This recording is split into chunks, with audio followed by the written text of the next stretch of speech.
सर्वशक्तिमते परमात्मने श्रीरामाय नमः। सर्वशक्तिमते परमात्मने श्रीरामाय नमः। सर्वशक्तिमते परमात्मने श्रीरामाय नमः।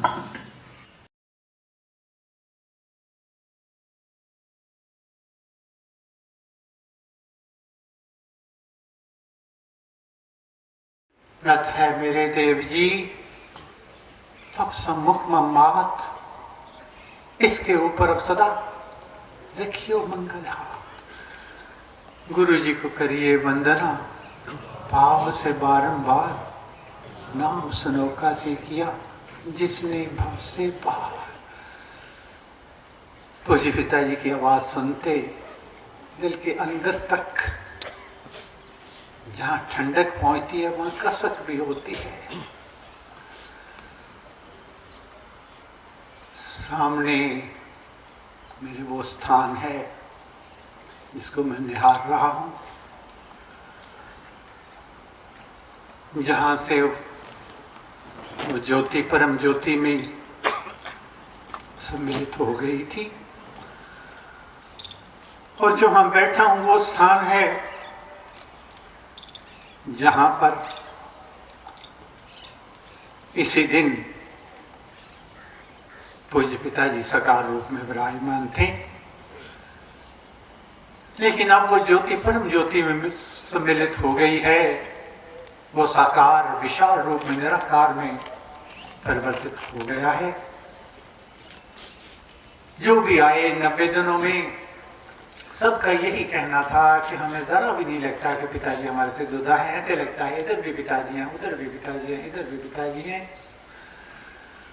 उनकी याद आती है कि जीवन कैसे जिया जाता है, उसको कहा नहीं, उसको दिखाया, उसको दर्शाया,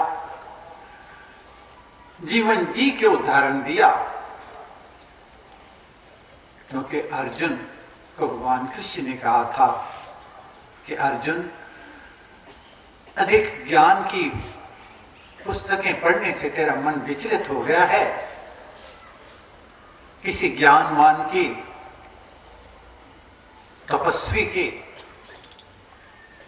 पास जाओ, इन ग्रंथों को छोड़कर उनके जीवन ग्रंथ को पढ़ो, देखो जीवन सफल हो जाएगा।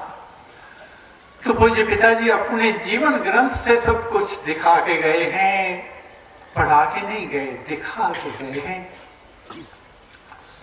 वो दिन हम भक्ति प्रकाश में नाना उक्तिया में महाराज लिखा है कि कौन सी तरीके हैं जिंदगी को पवित्र करने के, परमेश्वर की ओर ले जाने के। तो उन्होंने एक दुआ लिखा है कि वस्तु खाइए बांटकर, कर अतिथि सत्कार। जो अतिथि आवे उसका सत्कार करके हमेशा बांट के खाना। बस वो पढ़ते पिताजी का चेहरा याद आ गया। जब हम लोग, आप में से बहुत लोग हमारे पुराने घर में, शहर वाले घर में आए होंगे, यहाँ तो लंगर की व्यवस्था है, आश्रम है, वहां तो दाएं बाएं कुछ नहीं था।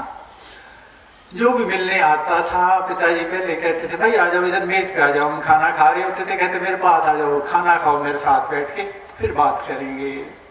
बीजी पूछा करते, कहा करते, पहले पूछ तो लिया करो खाना है भी कि नहीं। कहते मुझे पता है बहुत है। तो जीने की कला को सिखा के गए हैं, दिखा के गए। हरिद्वार का मुझे याद है, महाराज के पास रहा करते थे दो सज्जन, महाराज के बहुत करीबी। उनका आपस में, महाराज के दोनों बहुत दाई बाई आंखें, लेकिन आपस में झगड़ा। झगड़ा किस बात का? वो कहे मैं बड़ा हूं, वो कहे मैं ज्ञान में बड़ा हूं, वो कहे मैं धन में बड़ा हूं। एक दूसरे की तलवारें निकली हुई थी। महाराज ने पिताजी को कहा वहां हरिद्वार में उन दोनों को बुलाकर भगत इनका समझौता करा दे, आप उन्हें बड़ा बता दे कौन सा है। रहे पिताजी से सारी बातचीत हुई, अभी चल ही रहे थे, बात ही कर रहे थे। जिन्होंने हरिद्वार आश्रम देखा हुआ है, महाराज ऊपर वाले कमरे में रहा करते थे, हम नीचे कमरे जो हैं, एक बड़ा कमरा है, 3 छोटे थे, इस तरफ जिधर हॉल बना हुआ है, इसमें हम रहा करते थे। बैठे थे, महाराज सीढ़ियां उतर कर नीचे आ गए, एकदम हैरान हो गए, बैठ गए। वो दो सज्जन भी बैठ गए, पिताजी भी बैठ गए। तो महाराज ने कहा, बड़ा बनने के लिए बहुत कुछ करना होता है, बड़ा ऐसे नहीं बन जाता कहने से या लड़ाइयों से या अपने रुतबे से या अपने ज्ञान से या अपने धन के बल पे को बड़ा नहीं बनता। ना रुतबे से बड़ा बनता है, ना ज्ञान से बड़ा बनता है, ना विवेक से बड़ा बनता है। महाराज ने उनको सुनाया था कि एक दफा बड़े और उड़द में झगड़ा हो गया। उड़द का कहने लगा, दाल कहने लगी, दाना, कि हम एक डाली से पैदा हुए, एक धरती से उगे, इकट्ठे ही बाहर आए, लेकिन लोग तेरे को बड़ा कहते हैं, मेरे को दाल कहते हैं, ये क्यों, ऐसा क्यों है? तो बड़े ने कहा दाल को, बहन सुन ले, मैं ऐसे बड़ा नहीं बना। पहले थे हम उड़द, उड़द से दाल बनाई। कहने लगा, तरस नहीं आया, कहने लगा इसको तोड़ो, इसको टुकड़े करो। उड़द को तोड़ के दो टुकड़े किए, दाल के दो टुकड़े कर दिए। कहने लगा फिर भी सब्र नहीं आया। पहले थे हम उड़द से दाल कहाई, कर गंगा में स्नान त्वचा दी गई उतराई। कहने लगा इसकी चमड़ी उधेड़ दो। चमड़ी उधेड़ दी, पानी में भिगो दिया, चमड़ी उधेड़ दी। पहले थे हम उड़द से दाल कहाई, कर गंगा में स्नान त्वचा दी गई उतराई, कर पत्थर से युक्त अंग सब चूर बनाई। कहते फिर भी चैन नहीं आया, सब्र नहीं आया। कहने इसके टुकड़े, इसको अच्छी तरह रगड़ो इसको। पहले थे हम उड़द से दाल कहाई, कर गंगा में स्नान त्वचा दी गई उतराई, कर पत्थर से युद्ध अंग सब चूर बनाए, और कूदे तब तकड़ा घाव पर छीके खाए। कहने अभी भी इसका इम्तिहान पूरा नहीं हुआ, इसको उबलते हुए तेल में डालो। उबलते हुए तेल में डाला, फिर भी सब्र नहीं आया, घाव पर छीके खाए। बीन बीन के देखते रहे, बड़ा हो गया कि नहीं होगा। लाल हो निकले बाहर, तब हम बड़े कहाए। बड़े बनने के लिए कितने घाव सहने पड़ते हैं, ये आपने पिताजी को देखा ही है कि कितने घाव सह के, कितने साइकिल पे बैठ के जाके, पैदल जाके, लुधियाना के सीढ़ियों में, एक एक फुट की सीढ़ी है, उनके ऊपर जाके अमृतसर में जाना था। पूज्य पिताजी ने 105 टेम्परेचर था पुराने वाले घर में, डॉक्टर ने मना किया था कहीं नहीं जाना। हमने विचार किया, पिताजी वैसे तो मानने वाले हैं नहीं, घर को अंदर से दरवाजे को ताला लगा दो, गाड़ी के ड्राइवर की छुट्टी कर दो, अब कैसे जा पाएंगे। लेकिन सुबह उठकर 105 बुखार में, ड्राइवर नहीं, परवाह नहीं, गाड़ी नहीं, परवाह नहीं, ताला लगा हुआ दरवाजे को, परवाह नहीं, किसी को उठाया नहीं, दीवार कूद कर, बसें नहीं मिली, ऑयल टैंकर में बैठकर अमृतसर गए। इसलिए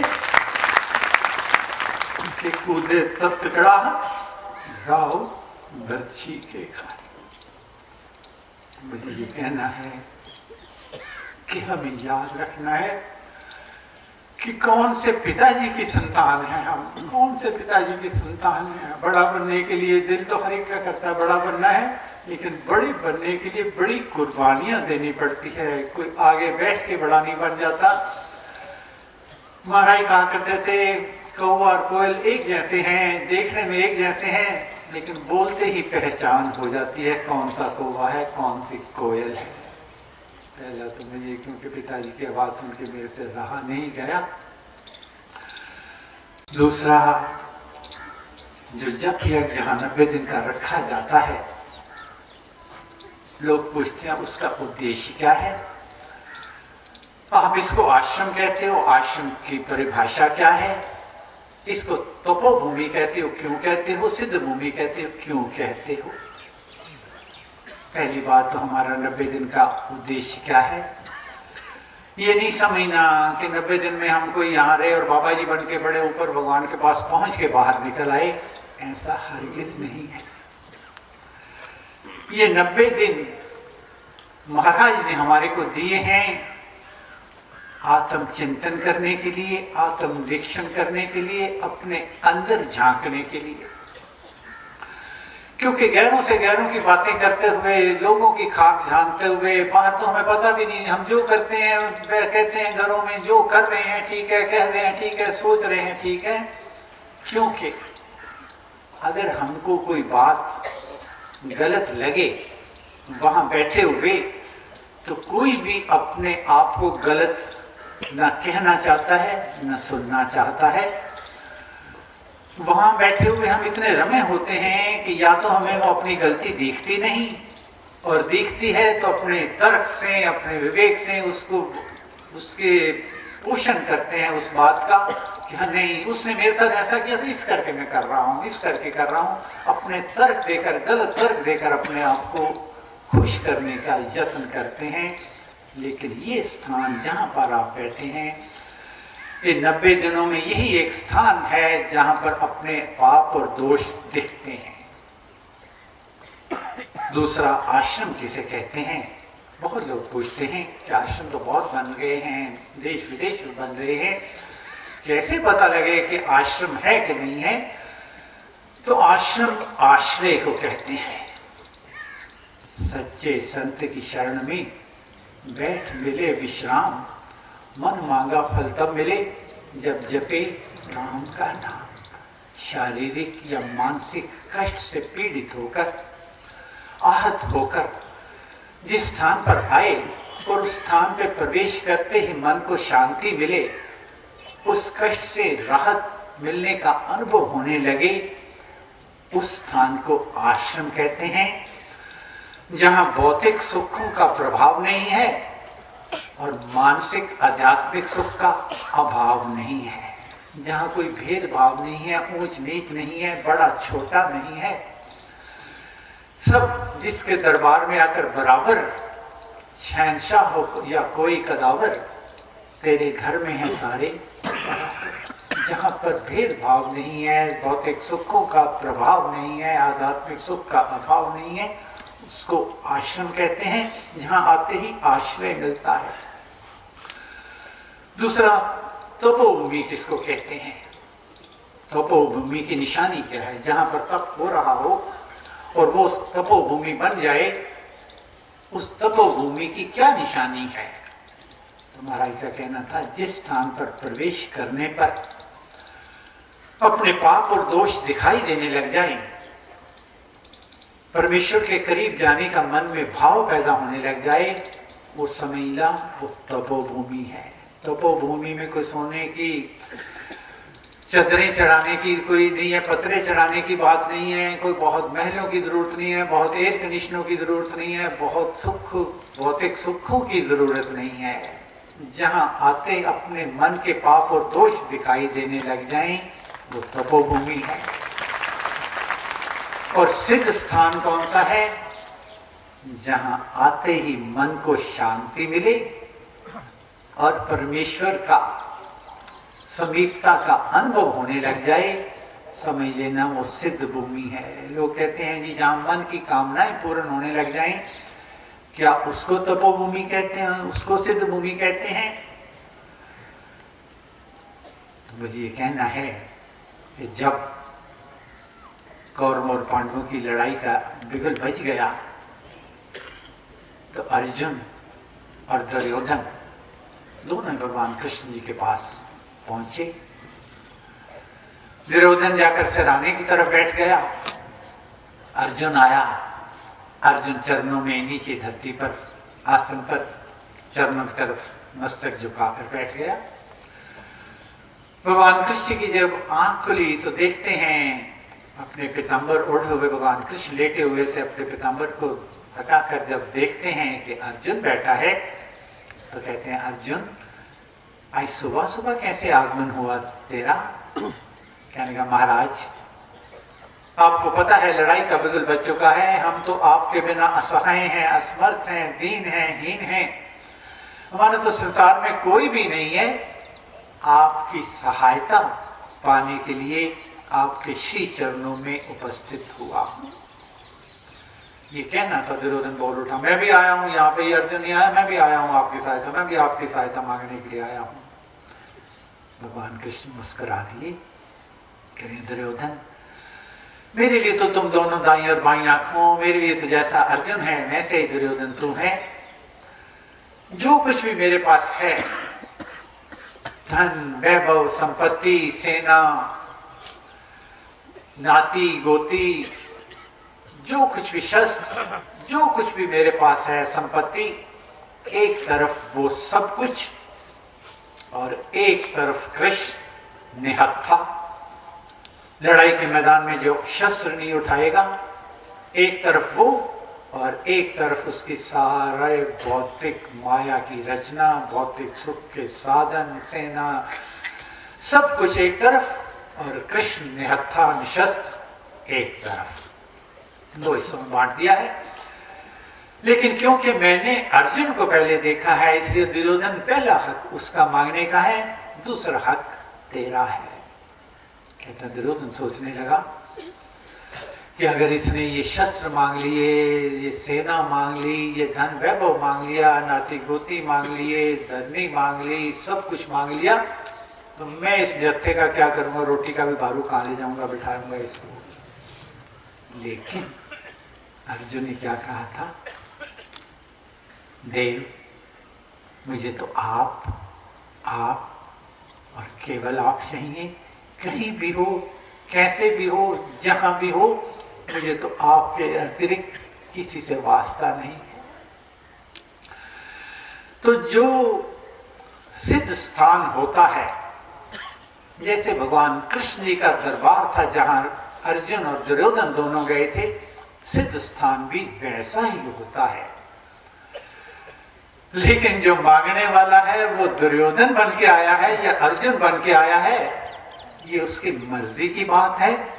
जो दुर्योधन बन के आता है, कहता मुझे संपत्ति चाहिए, मुझे धन चाहिए, मुझे वैभव चाहिए, मुझे वो सुख चाहिए, सुख के साधन चाहिए, उसको वो मिलते हैं। और जो कहता है कि मेरा तू ही तू है राम, जो परमेश्वर कहता है कि मेरा मुझ में कुछ नहीं, जो कुछ है तो तोड़, और तेरा तुझको सौंपते क्या लागत है मोर। चरण पर रख दिया जब मात, तो किस बात की चिंता, मेरे मालिक को रहती है, मेरी हर बात की चिंता। मांगता नहीं, कहता मेरे मालिक को चिंता रहती, मैं क्या मांगू। तो जो समर्पण करके आता है उसको भगवान का वो रूप दिखता है सिद्ध भूमि में। और जो दुर्योधन की तरह केवल सुख के साधनों के लिए आता है, सीमित, ये नहीं कि यहां आके कुछ मांगना नहीं, मांगना है। क्योंकि कर्तव्य कर्म करने के लिए परमेश्वर ने जो हमारे जिम्मे ड्यूटीज लगाई हैं, अपने कर्तव्य, परिवार के प्रति कर्तव्य है, समाज के प्रति हमारा कर्तव्य है, देश के प्रति हमारा कर्तव्य है, अपने प्रति अपना कर्तव्य है, उसको निभाने के लिए जो भी जरूरतें हैं उनको मांगना हमारा हक है। लेकिन इस विश्वास के साथ, तू मेरा राखा सबनी थाई, आप मेरे अंग संग हो। जिसके परमेश्वर रक्षक हैं, जिनके हम शरण में आ गए हैं, उसको और किसी कवच की जरूरत नहीं है। जिसके मन में ये विश्वास है, मांगना है अपना कर्तव्य कर्म पूरा करने के लिए। कर्तव्य कर्म भी पूरा करना है किस लिए, कि वो जिम्मेदारी भी हमें परमेश्वर ने दी है, वो भी मांगना है। लेकिन लक्ष्य हमारा क्या है, सब कुछ करते हुए अपने जीवन की जरूरतें हैं जो भगवान ने हमारी ड्यूटी लगाई हैं, उनके लिए, बच्चों के लिए सुख भी मांगना है, बच्चियों के सुख भी मांगना है, अपने घरों में जाएं, बच्चों के कार्य अच्छे हों, परिवार में रोग के दूरी हो, शोक का दूर हो। जितने भी कर्तव्य कर्म को निभाने के लिए परमेश्वर ने जितने भी काम दिए हैं वो पूर्ण हो। लेकिन पूर्ण करते हुए उद्देश्य क्या है, इस बात का विशेष ध्यान रखना है।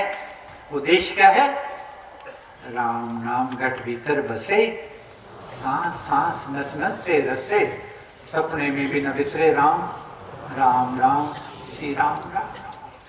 जो अपने भगवान से सब कुछ मांगते हुए उसको स्वार्थ नहीं, उसको परमार्थ के लिए समर्पित कर देते हैं, वो अर्जुन के बैठे हैं रथ पर।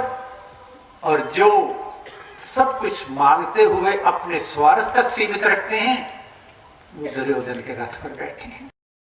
तो वो भूमि जप यज्ञ और आश्रम में आकर जितने भी लोग आए हैं उनको सबको सुख मिला है। लेकिन जिसकी रही भावना जैसी प्रभु मूर्त देखी दिन तैसी। जो जिसकी भावना, जिस भावना से आया था उसको वही भावना मिली है। मार्ग विश्वास का है। लोग पूछते हैं महाराज से क्या मांगना है, उसके दरबार में क्या मांगना है, तो मैं तो यही कहूंगा, महाराज ने जगह जगह लिखा है कि प्रेम मगन मन होवे मेरा, ये जीवन हो जावे तेरा, सदा प्रेम से यही पुकारूं, जय होवे तेरी जय हो। जिसको जितना विश्वास उतना मिलता है। एक गंगा के तट पर बैठा सुबह से लेकर शाम तक राम राम की रटन करता है, लेकिन उसका विश्वास कहाँ तक है? वो चंद सिक्कों तक सीमित है जो उसको सिक्के प्राप्त हो जाते हैं। दूसरा मुझे कहना है कि लोग पूछते हैं, बहुत लोग कहते हैं कि जी हमें आते भी यहाँ बहुत देर हो गई, जाप करते भी बहुत देर हो गई, लेकिन ये नहीं पता कि हमारा जो सिमरन है वो सही दिशा में है कि नहीं है। और दूसरी बात कई कहते हैं जी होते तो बड़े दिन हो गए, साल तो बड़े हो गए, मिला तो कुछ भी नहीं। तो महाराज के शब्द में आज कहना चाहता हूँ, दोहराना चाहता हूँ। महाराज कहा करते थे जो परमेश्वर का सिमरन भावना से करते हैं उनको ये कभी नहीं कहना कि मुझे कुछ नहीं मिला। आप नहीं जानते आपको कितना कुछ मिल चुका है, आप जानते ही नहीं। जो कहते हैं मुझे कुछ नहीं मिला, वो एकदम अपनी झोली उठाकर खाली कर देते हैं। जो भरपूरता में भरी थी वो खाली कर देते हैं। जब भी कहो हमेशा ये कहना कि जो परमेश्वर मेरे मालिक जितना तूने मेरे को दिया है उतना सबको दे, जितनी झोली मेरी भरपूर की है उतनी सबकी करो। ऐसा करने से जो कोई कमी रहती है वो भी पूरी हो जाती है, और जो कहते हैं मुझे कुछ नहीं मिला वो हमेशा के लिए अपनी झोली को खाली कर देते हैं।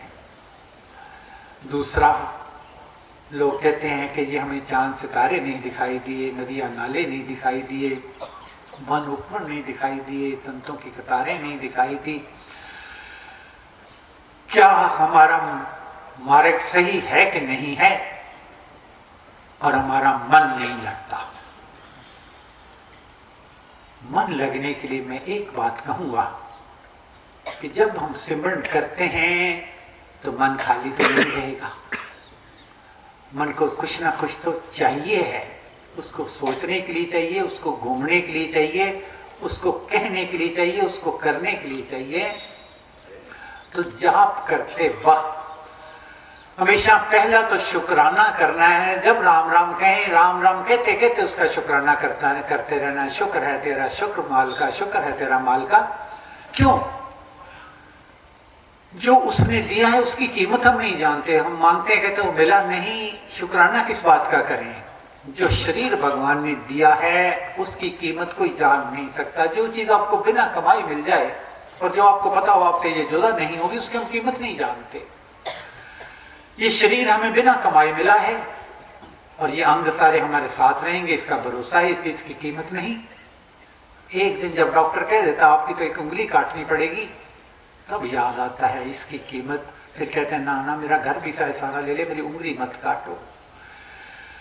तो जो दिया है सबसे पहले उसका शुक्राना करना है, और हर वक्त हर कार्य में उसका सहारा मांगना है। जब भी सिमरन करना है, दो काम करने हैं, एक पिछला शुक्राना और अगला करने के लिए उसका सहारा मांगना है, सहायता मांगनी है। तीसरा, राम नाम आराधिए भीतर भरिए भाव, देव दया अवतरण का धार चौगना चाव। ये लाइन बड़ी कीमती है, रोज पढ़ते हैं, पढ़ के इसको छोड़ देते हैं। जो कहते हैं हमारा मन नहीं लगता, उन्हीं के लिए भगवान ने, महाराज ने लिख के गए हुए हैं, जो कहते क्या सब मैं समेत सबके लिए है। राम नाम आराधिए भीतर भरिए भाव देव दया अवतरण का। जब भी सिमरन करो, जब भी आंख बंद करो, जब भी ध्यान करो, जाप करो, सिमरन करो, तो केवल एक ही बात मन की याद रखनी है, राम नाम आराधिए भीतर भरिए भाव देव दया अवतरण का, कि मेरे पर उसकी कृपा अवतरित हो रही है। आंखें बंद करके महसूस करना है खुले दिल से कि उसकी कृपा अवतरित हो रही है। और जब कृपा अवतरित होती है, जहाँ पर कृपा राम की हुई ता पर कृपा करे सबको। जब देव दया हो जाती है तो खेती सुखी बिगाड़ आती है। उसकी कृपा मेरे पर अवतरित हो रही है। राम नाम आराधिए भीतर भरिए भाव देव दया अवतरण का दार चौगना चाव। चावों के साथ, उमंगों के साथ, मरे हुए मन से नहीं, या उमंगों के साथ करोगे तो आपके जितने मानसिक कष्ट हैं वो उड़ जाएंगे, छू मंतर हो जाएंगे, क्योंकि मन के हमारे ऊपर कृपा अवतरित हो रही है। तो कृपा अवतरित जब हो रही है तो दूसरी चीजें आएंगी क्यों। और दूसरा मुझे ये कहना है कि हमारे में अगर भक्ति का अर्थ क्या है, भक्ति का अर्थ है परिवर्तन।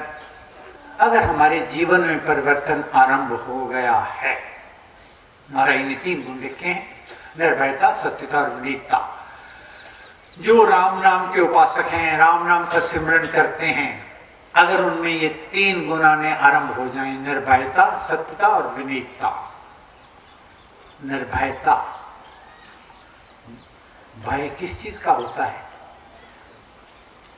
हाय मेरे को कुछ हो ना जाए, जो मेरे हैं उनको कुछ ना हो जाए। केवल अपनी देह से सिमटे हुए सीमित रहकर इसको कुछ ना हो जाए, इसका भय सताता है। मोह, अति मोह में भी आदमी निर्भय हो जाता है। कहते हैं तुलसीदास जी अति मोह में आकर लाश के ऊपर बैठकर तैरकर नदी पार कर चले गए थे। पीछे डलहौजी में हमने गए हुए थे, वहां एक माँ अपने बच्चे को लेकर वहां काट रही थी, जंगल काट रही थी। इसमें भालू आया, उसको बच्चे को उठा के भागने लगा तो उस दराती से उस भालू से भिड़ गई, उसको काट के दूर कर दिया, निर्भय हो गई। मोह में निर्भय हो जाता है। अति घृणा में भी आदमी निर्भय हो जाता है। जो मानव बम बनते हैं, घृणा, केवल घृणा है जिसके प्रति अपने शरीर को उड़ाते निर्भय हो जाते हैं। और बहुत घमंड हो, अपने पे बहुत अहंकार हो तो भी आदमी निर्भय हो जाता है। रावण को अपने आप पर बहुत अभिमान था, बहुत घमंड था। 1 लाख पुत्र 1.25 लाख नाती, और रावण ने दिया न बाती, वो भी निर्भय है। लेकिन राम नाम का उपासक निर्भय क्यों होता है? उसको पता है कि अब सौंप दिया इस जीवन का, सब भार तुम्हारे हाथों में है, जीत तुम्हारे हाथों में और हार तुम्हारे हाथों में।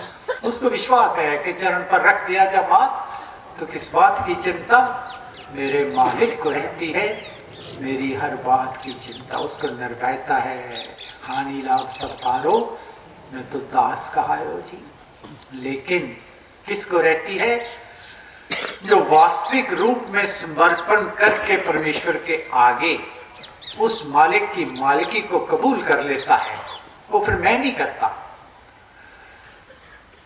अब कीर्ति का भय लगे, हाय मेरे कीर्ति ना चली जाए तो मेरी है तो चली जाएगी, इस शरीर को ना कुछ हो जाए मेरा है तब चला जाएगा, इस धन को ना कुछ हो जाए मेरा है तब चला जाएगा, उस धन को ना कुछ हो जाए मेरा है चला जाएगा।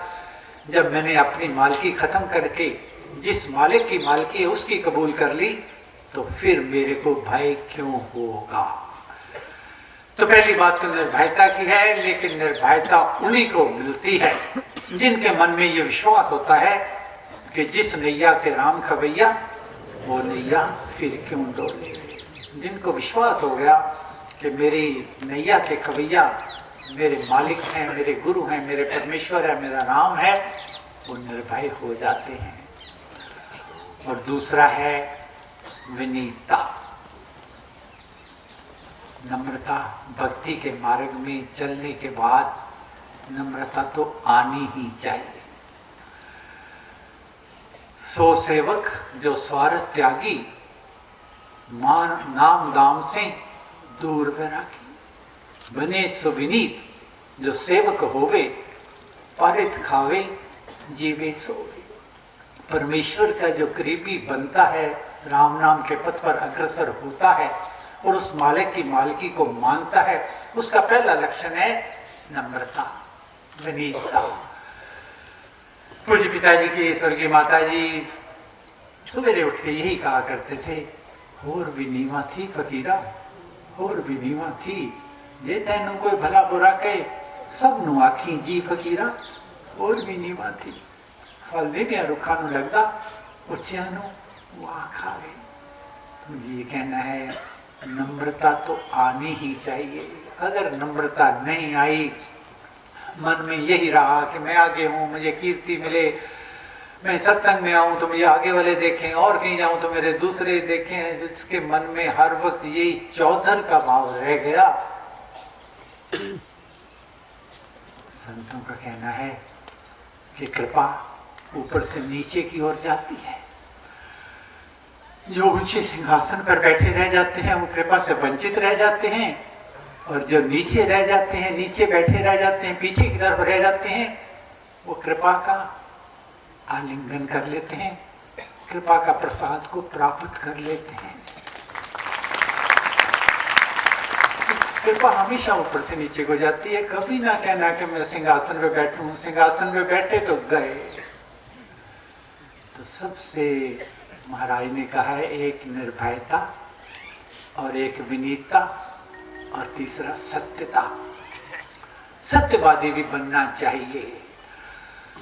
मुझे याद है महाराज ने एक दफा पिताजी को बुलाकर कहा था कि भगत, सत्य बोलना जीवन में सम्मिलित तो करना है, लेकिन उसके लिए हाँ और ना का पालन करना, व्रत लेना, ये भी बड़ा जरूरी है। मेरे सामने पिताजी ने, महाराज ने पिताजी से व्रत लिया था कि हाँ कहते वक्त और ना कहते वक्त दोनों वक्त सोच के बोलना है। एक दफा हाँ कर दी तो फिर ना नहीं करनी, ना कर दी तो हाँ नहीं करनी। ये नहीं कि जिद्दी बन जाना है, मतलब हाँ करनी है तो सोच के करनी है, अगर सोच लिया तो उस पर अमल करना है, ना करनी है तो सोच के करनी है, सोच लिया तो उस पर अमल करना है। हमारा छोटी सी बातों का उदाहरण दिया करते थे कि हमारे स्वभाव में ही हाँ और ना की कमजोरी है। खाना खाने बैठेंगे, आए किसने कहा खाना खा लो, कह रहे नहीं मैं तो खा के आया हूँ। उसने 2 दफा कहा, तीसरी दफा कहा, बैठ गए, घर वालों को भी खा गए। अरे भाई, अगर आपको भूख लगी थी, नहीं खाया था, तो झूठ बोलने की क्या जरूरत थी? हाँ कही तो हाँ, ना कही तो ना। लेकिन महाराज कहा करते थे कि इस हाँ को ना को जहां हमने इस व्रत को लेना है, वहां दूसरों का व्रत तोड़वाना भी नहीं है। सभ्यता इस बात में नहीं है कि खाना खाने बैठेंगे तो उसको कहेंगे ये फुल्का ले ले, वो कहेगा नहीं, आधा तो ले ले, मैंने कहा नहीं, चौथा हिस्सा तो ले ले, कहेगा नहीं, फिर कहेगा ले लेना।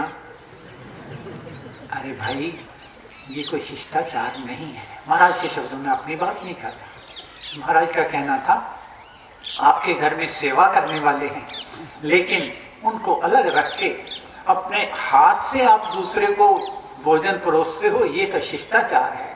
अपने हाथ से उनको खिलाते हो, ये तो शिष्टाचार है। अपने हाथ से बना के खिलाते हो, ये तो शिष्टाचार है। लेकिन किसी के बार बार कह के व्रत को तोड़वाना कि आधा ले ले, पूरा ले ले, ये शिष्टाचार नहीं है। तो सत्यवादी बनने के लिए छोटी छोटी बातों से हमें चलना होगा। कोई जा रहा होगा, उससे पूछेंगे कहाँ जा रहा है, तो वो बेचारा किसी काम जा रहा है, नहीं बताना, वो कहेगा मैं उधर जा रहा हूँ। अरे भाई, क्यों पूछना कहाँ जाए? शिष्टाचार की छोटी छोटी बातें हैं जो हाँ और ना का संकल्प लेने के लिए महाराज कहा करते थे। तो सत्यवादी बनने के लिए पहले तो हमें छोटी छोटी बातों से अपने मन को संयम में लाना होगा।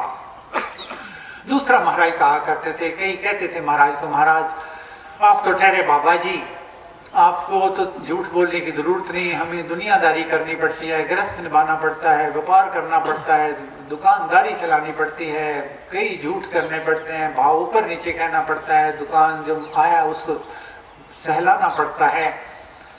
तो महाराज का कहना था कि आपकी सारी बातें मैं यथार्थ सही मानता हूँ, लेकिन एक बात मैं कहता हूँ, आप एक डायरी बना लीजिए, उसमें लिख दीजिए कि मैंने शौकिया झूठ कितने बोले दिन में।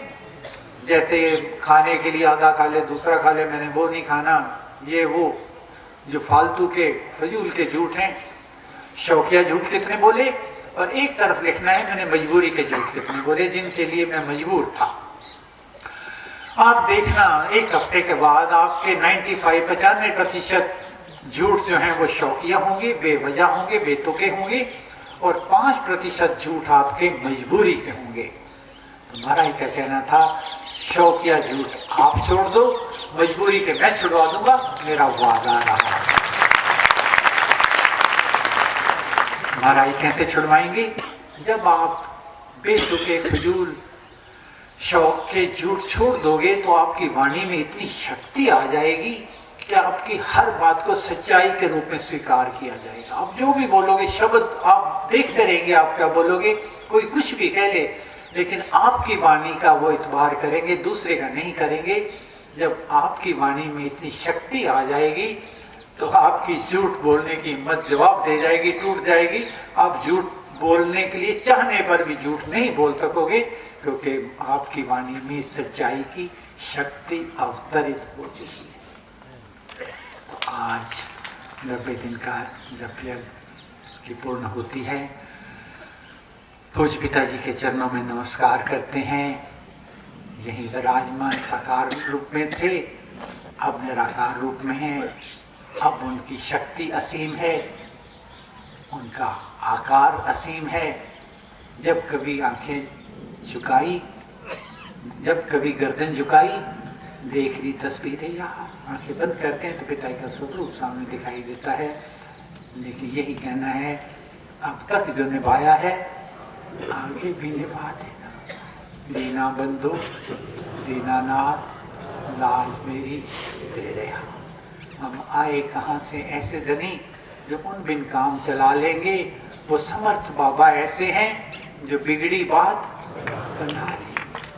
मुझे भरोसा राम को, वे अपना अनमोल रहूं मस्त निश्चिंत में, कभी न जाऊं।